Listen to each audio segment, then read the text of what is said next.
In this video, we will explore system startup scripts, focusing on creating and managing them within the Linux environment. These scripts are essential for automating tasks during the boot process. We will cover everything you need to know to get started. Let's define what system startup scripts are. Their primary purpose is to automate tasks during the system boot process.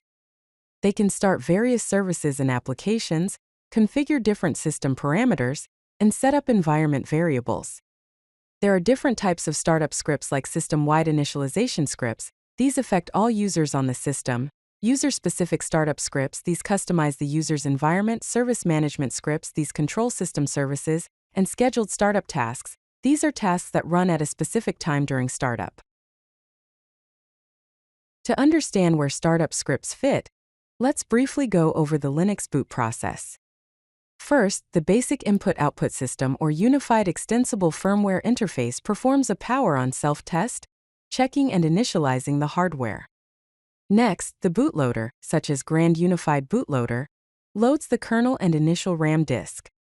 Then, the kernel initializes the hardware and mounts the root file system. Finally, the init system, examples of which are systemd, sysvinit, or upstart, starts the system services and runs the startup scripts. Startup scripts are located in specific directories depending on their function. System-wide scripts that affect all users are typically found in directories like /etc/init.d/, which contains sysvinit scripts, /etc/rc.d/, which contains run-level scripts, /etc/systemd/system/, which contains systemd service units, and /etc/rc.local, which is a legacy startup script. User-specific scripts, which run when a user logs in, are typically found in locations like /.bashrc, which is the bash shell startup file, /.profile, which is the login shell configuration file, /.bash_profile, which is another bash login configuration file, and /.config/autostart/, which is used by desktop environments. Here's an example of a basic bash startup script. It begins with a shebang line, #bin/bash, specifying the interpreter. A comment explains the purpose of the script, such as, simple startup script to run at boot. Then the script uses echo to print a message, such as, starting custom services. A function named service_start is defined to start a specific service. Inside this function, it echoes a message indicating which service is being started, and then uses system_start to start the service. Finally, the script calls the service_start function, passing jinx as the service to start.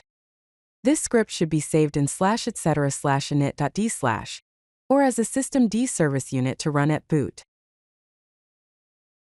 Here's how to create a systemd service unit file. The file, /etc/systemd/system/myservice.service, contains several sections. The unit section includes a description and specifies dependencies, such as after equals network.target. The service section defines the service type, the command to execute with execstart, the restart policy with restart, and the user to run the service as with user. The install section specifies when the service should be started using wanted by equals multiuser.target. Enable this service with the command sudo system to enable myservice.service. Managing startup scripts involves using specific commands depending on the init system. For systemd, the modern init system, use commands like system_enable to enable a service, system_disable to disable, system_start to start a service, system_stop to stop a service, and system_status to check its status.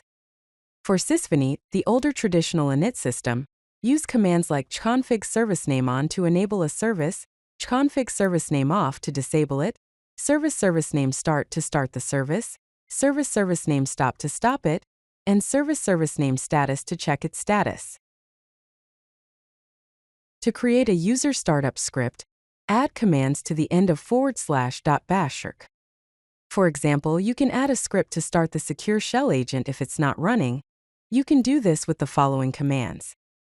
If the secure shell authentication socket environment variable is empty, then evaluate the output of the SSH agent S command, and then add the secure shell identity. You can also add custom aliases, such as aliasing update, to sudo apt update and in sudo apt upgrade y.